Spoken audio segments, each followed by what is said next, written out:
So now let's see how we can export SVG file from within Tinkercad.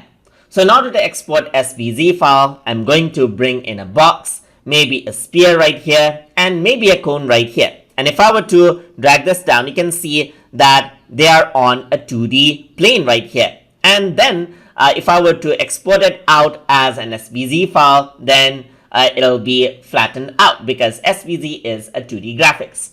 So if I were to click on export right here, on the top you can see the option called for laser cutting, and if I were to select SVG, then it'll save it out as the file. So I'm going to save this export as export to and save it on my desktop.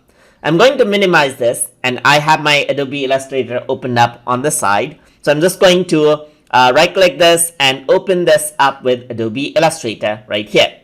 So once I do that, you can see the outline of the shapes just like this. So if I were to go around and then fill this out with certain color, you can see that it is there. So all of the shapes that were actually there in 3D, now it's projected as 2D object. And then there's the SVG file from the top-down view from Tinkercad.